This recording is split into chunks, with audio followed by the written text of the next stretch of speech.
On avait parlé d'un assouplissement des sanctions en Europe envers la Russie, mais les bombardements contre Alep ont tout changé. La France et l'Allemagne pressent Poutine d'accepter un cessez-le-feu. Écoutez François Hollande.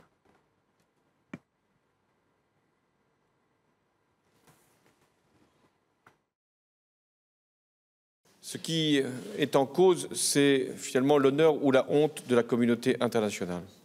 La France fera tout ce qu'elle peut exercer comme pression, notamment sur les soutiens au régime, je pense aux Russes, pour que la trêve puisse être prolongée, que l'acheminement de l'aide humanitaire puisse se réaliser et pour qu'il y ait une issue politique. François Hollande qui s'exprimait cet après-midi à l'Élysée aux côtés des représentants des casques blancs, ces humanitaires qui viennent en aide aux civils piégés à l'est d'Alep sous les bombardements russes, des bombardements qui ont d'ailleurs cessé depuis lundi. La Russie qui a consenti à avancer 2 jours la suspension de ses raids aériens, promis initialement pour jeudi. Un geste de bonne volonté, dit-on, du côté du Kremlin pour permettre l'évacuation des civils des quartiers rebelles d'Alep. Bertrand Badi, que cherche Vladimir Poutine en Syrie ? Alors, d'abord, de profiter d'un effet d'aubaine. C'est-à-dire que les cartes qu'il a dans son jeu sont trop bonnes pour qu'il y renonce. Regardez la situation en Syrie actuellement. Poutine a de vrais alliés. L'Iran, ce qui reste, qui n'est pas négligeable, du pouvoir, de la capacité répressive et de feu du gouvernement de Damas, le Hezbollah, là où le camp occidental n'a pas d'alliés, car on ne peut pas considérer que la Turquie ni l'Arabie saoudite soient véritablement des alliés dans le conflit syrien des États-Unis, et n'a pas de finalité claire, là où la finalité de Poutine est simple comme bonjour, effectivement, maintenir au pouvoir un régime qui considère un peu dans la logique de la bipolarité comme étant son client, ce qui d'ailleurs est, à mon avis, un peu contestable. Mais en tous les cas, l'aubaine est très grande. Alors maintenant, il faut quand même ajouter un certain nombre de choses. Comme je suggérais tout à l'heure, je crois que la politique étrangère poutinienne est une politique contestataire et protestataire contre un ordre international dans lequel la Russie, tel qu'il a été construit au début des années 90, n'avait pas de statut qui lui permettait en quelque sorte de co-gouverner le monde comme c'était le cas autrefois. Cette position contestataire est une position qui est pour l'instant très confortable, qui fait que je vois mal ce que les Occidentaux peuvent faire, quel type de sanction peut conduire Poutine à changer d'avis. Quand on est contestataire, et qu'on vous critique, qu'on vous sanctionne, qu'on vous punit, qu'on vous met un bonnet d'âne sur la tête, on en sort renforcé. Et enfin, tout dernier élément, tout ceci est quand même appuyé sur une dimension idéologique du poutinisme. Vous savez, il se passe dans le monde quelque chose qui est une mode que j'appellerais le Trumpo-Erdogano-poutinisme, c'est-à-dire effectivement cette lecture nationaliste de la mondialisation. Et qui, effectivement, est alimenté par ce genre de posture. Là où les diplomaties occidentales ont du mal à trouver des points d'appui, ont du mal à définir des finalités et ont du mal à proposer un modèle de substitution. Pascal Boniface, je vous pose finalement la même question. Ce que cherche Poutine avec cette présence en Syrie, est-ce de l'opportunisme stratégique d'une certaine manière, avec notamment Tartous? Est-ce un coup de pied dans la fourmilière de cet ordre mondial américain, qu'il est d'ailleurs de moins en moins, ou bien prendre la tête d'une sorte de croisade contre l'islam radical, comme on l'a entendu parfois dans la bouche de Poutine, notamment au temps de la guerre en Tchétchénie? Oui, ça c'est l'argument pour rendre sa politique plus présentable et plus achetable par les Occidentaux, qui pour autant ne l'achètent pas. Ce qu'il cherche à faire, c'est simplement à montrer que la Russie, quoi qu'on en pense, est incontournable et qu'on ne peut pas trouver une solution dans la région sans aide, encore moins contre elle. Et aussi de mettre en pièces les théories de changement de régime en disant on ne change pas un régime par la force, et donc il met cela. Et il profite, c'est là l'opportunisme, il profite d'un moment de faiblesse parce que les Occidentaux, les États-Unis sont en campagne électorale, Barack Obama a été élu pour ne pas commencer de nouvelles guerres, et donc il ne va pas le faire, et que même lorsque Hillary Clinton, qui est plus interventionniste, sera élue, les Américains ne vont pas s'en prendre militairement aux Russes. Ce qui se dégrade aujourd'hui, c'est l'image de la Russie, et c'est une dégradation qui s'est nettement accélérée avec ce qui se passe sur Alep. Mais ça, ce n'est pas réellement un argument pour Poutine. Mais sur le long terme, c'est là le problème. Sur le long terme, ça pourrait être coûteux pour lui, non seulement financièrement, et puis à force quand même, si d'autres pays commençaient à faire pression, il faudrait que les pressions ne soient pas purement occidentales. Il faudrait que l'on désoccidentalise les pressions sur Poutine et qu'on y ajoute d'autres pays, le Brésil, les grands émergents, qui soient aussi un peu là. Là, ça pourrait marcher, mais pour l'instant, Poutine accélère le calendrier parce qu'il pense que le calendrier lui est favorable, et laisser partir la population, ça a simplement pour objectif de vider la ville pour mieux la conquérir. Et donc une ville, et on l'a vu à Grozny, donc si la ville était vide de ses habitants, eh bien, il pourrait d'autant mieux la contrôler et la redonner à Bachar. Romain Goupil, dans votre tribune dans Le Monde, Alep brûle et le silence de Paris a un goût de sang. Je voudrais juste vous citer, vous dites « Messieurs Assad, Khamenei et Poutine ont donc décidé qu'il fallait tout faire pour noyer ses aspirations dans le sang. Tout, torture, envoi d'armes, livraison sans limite de munitions, conseillers, gradés, spécialistes du renseignement, nervis, tout faire pour empêcher que les manifestations du peuple syrien aboutissent. Leur réponse à la demande de liberté est radicale, elle est universelle. Leur réponse, c'est l'écrasement, c'est Grozny. C'est ce que cherche à faire, d'après vous, Poutine aujourd'hui ? Sur le pouvoir de nuisance, il est terrible. Et on parlait tout à l'heure de pensée idéologique. Il a une pensée sur l'ordre du monde, qui est une pensée non démocratique, qui est une pensée avec de la force. Et c'est pour ça qu'il veut revenir sur la scène internationale. Tout ce qu'on a cédé, la fameuse ligne rouge contre les armes chimiques, tout ce qu'on a concédé le renforce. Bizarrement, il n'est pas fort, c'est rien. Je vous ai dit, c'est le PIB de l'Italie. Il est fort de notre faiblesse, de la faiblesse des démocraties qui n'osent pas continuer, qui osent quand même, qui osent la déclaration de Hollande, le rendez-vous ce soir pour maintenir les sanctions, et qui s'opposent malgré les effets de manche. Regardez ce qu'il a dit à sa dernière conférence de presse et ce qu'il a fait dans l'enclave entre la Pologne et puis la Lituanie, de mettre des missiles qui peuvent être équipés d'ogives nucléaires. Mais pour la Crimée, qui est contre toutes les lois internationales. Là, c'est vraiment, pour le coup, un coup de force contre les lois internationales. Il a dit, regardez bien les photos satellites. Et là, vous verrez que j'ai tout préparé avec des camions qui peuvent lancer, là, pour le coup, des ogives nucléaires. Si c'est pas pour impressionner, si c'est pas pour qu'on cède,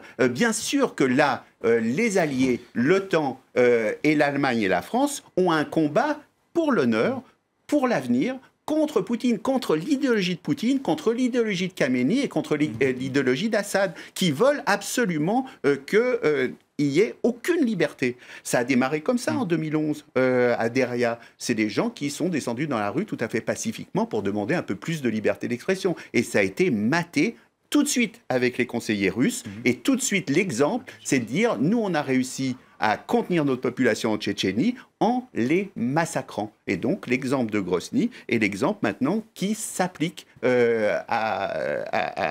pour la Syrie.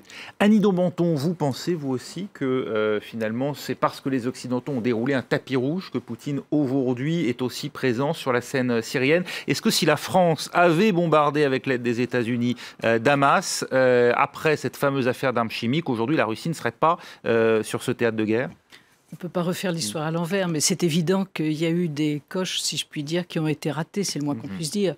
Les principaux, bien sûr, je dirais, c'est le conflit entre la Russie et la Géorgie en 2008, qui pouvait être considéré comme un conflit finalement aux marges de la Fédération de Russie et qui a été quand même relativement négligé.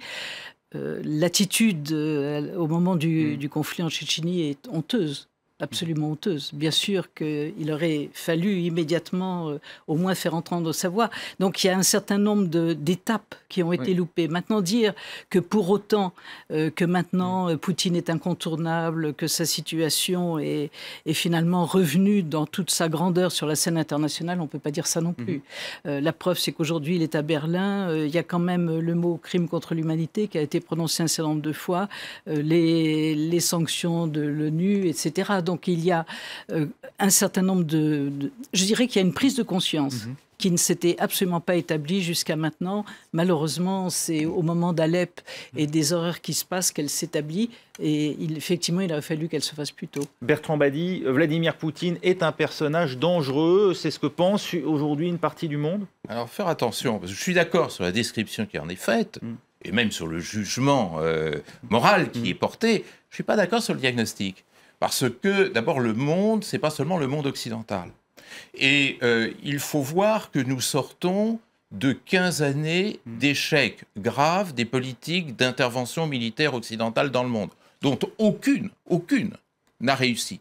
Et qui a fait peur à quantité de pays qui n'appartiennent peut-être pas au camp occidental, mais qui appartiennent aux pays les moins développés, à ce qu'on appelait autrefois le tiers-monde, aux puissances émergentes, qui craignent cette banalisation d'un interventionnisme occidental qui ferait de l'Occident le gendarme du monde, et qui, finalement, supportent assez bien, à tort ou à raison, c'est pas là notre problème, la politique de Poutine. Quand je disais tout à l'heure qu'il y a ce trompeau erdogano-poutiniste qui se forme, c'est un peu l'écho à l'échec de cette politique d'intervention généralisée. Et regardez comment Poutine est reçu, a vu 11 fois Xi Jinping pendant l'année 2016. Vous établissez un rapprochement entre Vladimir Poutine et Erdogan qui, sur le terrain en tout cas, n'a jusqu'à présent pas de matérialité. Ces deux pays sont en opposition, ou l'étaient jusqu'à présent, sur le terrain syrien. Plus maintenant, parce que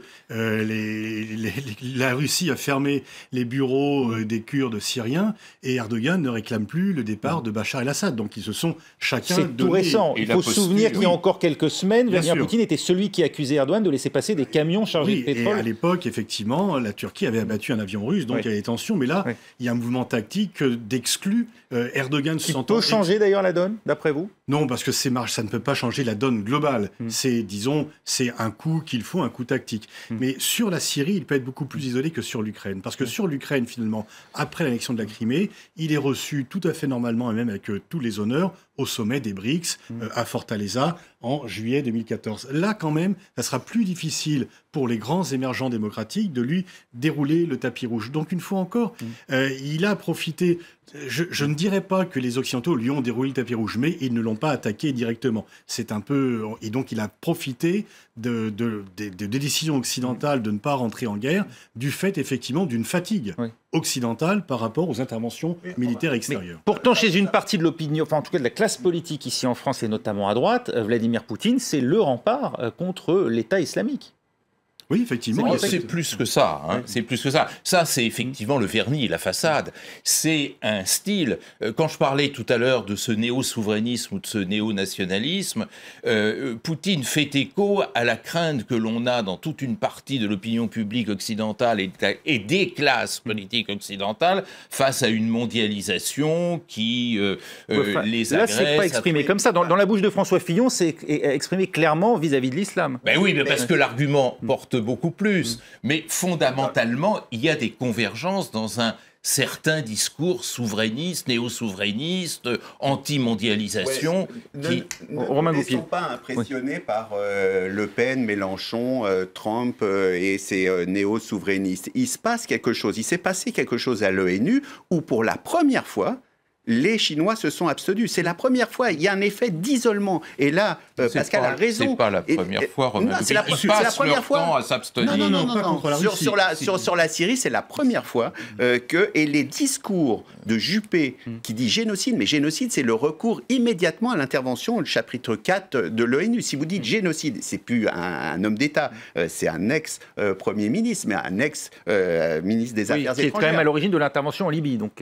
Mais quand il dit génocide sur Alep, il désigne bien, quand M. Hérault dit crime de guerre, il ne dit pas crime contre l'humanité. Quand M. Delattre à l'ONU, qui est l'ambassadeur de France, désigne en disant Grozny, Alep, Guernica, ils veulent bien dire quelque chose. L'isolement et la façon dont on n'a pas déroulé le tapis rouge pour Poutine le 19 octobre pour l'inauguration de cette cathédrale est une bonne chose. Il y a un changement très fort de perception par rapport à la manière où il y a tout juste un an, son discours avait été perçu à la tribune de l'Assemblée générale de l'ONU comme finalement un grand discours de réveil face au groupe État islamique. Je veux dire, bombarder des populations civiles, c'est bombarder des populations civiles. Donc là, on n'est plus dans le doute, dans l'interprétation. C'est effectivement un crime de guerre qui a été commis, et donc il n'est pas possible de... On peut avoir...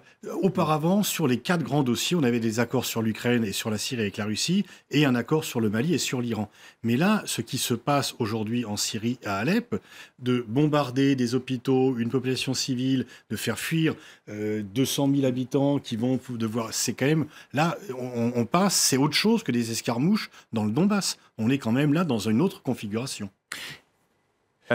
Bertrand Madi. Oui, moi je suis d'accord sur ce point, et c'est la raison pour laquelle je disais tout à l'heure que la Russie a mangé son pain blanc, et que lorsque l'on passera au stade de la gestion diplomatique de cette crise, les difficultés sont beaucoup plus grandes. Mais seulement faire quand même très attention à une chose, c'est que regardez l'évolution du paysage diplomatique au Moyen-Orient. Regardez un pays comme l'Égypte, qui se rapproche de la Russie, qui se rapproche aussi d'Assad. Il y a dans tout un tas de régimes autoritaires, dictatoriaux de la région, cette peur effectivement d'être déstabilisé par des mouvements venant de la société, et cette idée que finalement, lui... le retour à un nationalisme panarabe du type nassérien, comme on l'a vu j'ai pas dit panarabe, j'ai dit en tous les cas d'un nationalisme qui est en train de s'affirmer et qui, mis bout à bout... Vous savez, la Chine, c'est peut-être absolu, il y aurait beaucoup de choses à dire sur l'abstention chinoise. Mais enfin, regardez la manière dont la Chine gère son rapport aux populations qui lui sont environnantes. Vous retrouverez une grammaire qui ressemble beaucoup à celle de M. Poutine. Donc, les affinités sont très grandes. Et les BRICS, ça veut dire quelque chose. Il ne faut pas négliger ce phénomène. Poutine nous refait le coup d'Ivan le Terrible. Vous savez, quand Ivan le Terrible a été coupé de l'Europe occidentale, n'avait plus de débouchés sur les mers occidentales, il s'est tourné vers l'Est. On est en train de voir se reconstituer un bloc eurasiatique qui compte dans l'espace mondial et qui donc laisse encore quelques cartes à ce monsieur. Pour revenir au sujet qui nous intéressait au départ, à savoir la situation en Ukraine, Annie de Menton, est-ce qu'on peut assister à une forme, non pas de marchandage, mais en tout cas de négociation dans laquelle finalement les Européens finiraient par laisser carte blanche à Poutine et aux séparatistes dans les enclaves enfin en tout cas à Donetsk et Lugansk, qui sont effectivement ces 2 grandes poches de résistance des séparatistes pro-russes, en échange de quoi on arriverait à obtenir un cessez-le-feu durable à Alep ou dans d'autres villes syriennes? Non, ça paraît peu probable. Ça paraît extrêmement peu probable, étant donné quand même les engagements qui ont été pris à Minsk.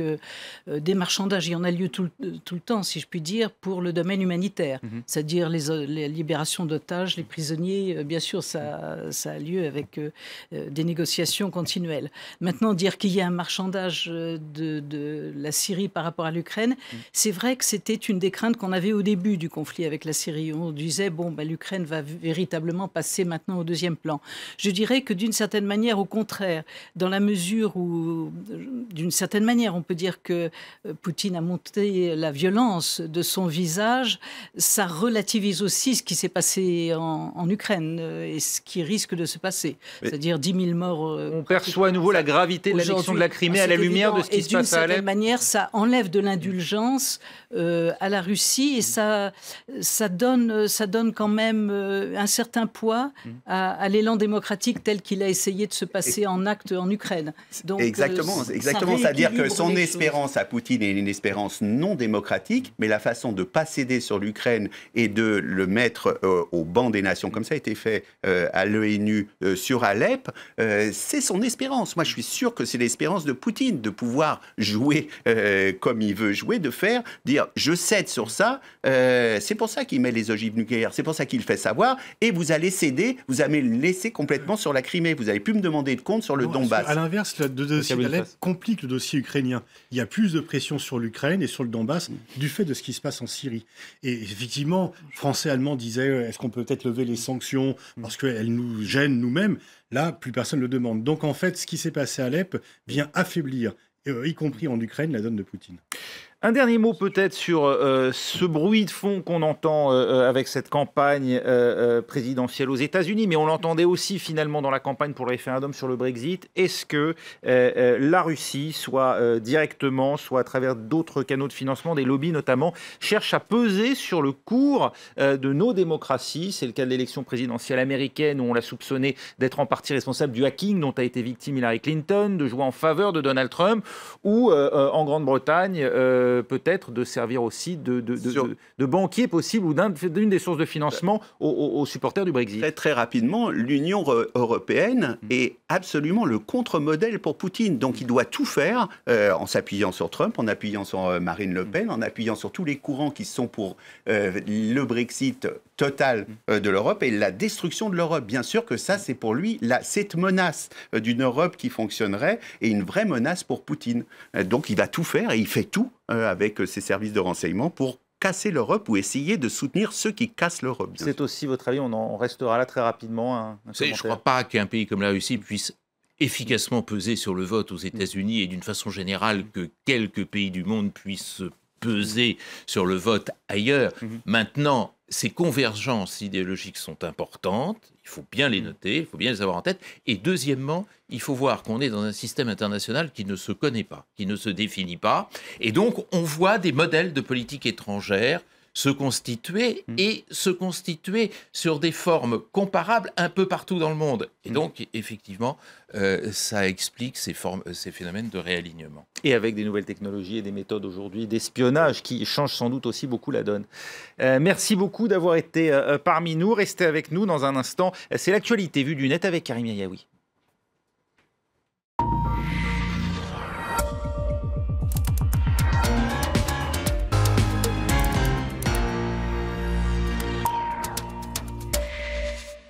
Voilà, et donc on reste sur le thème de notre débat avec Karim Yayaoui. Bonjour Karim. Bonjour. Ce sommet de Berlin donc, qui s'ouvre ce soir sous le signe du pessimisme. C'est vrai que beaucoup d'articles sont plutôt pessimistes quant aux résultats éventuels de ce sommet de Berlin. On commence avec le site internet de la Libre Belgique qui explique qu'un des problèmes, c'est que la Russie est partie prenante du conflit, mais elle n'est pas désignée comme telle.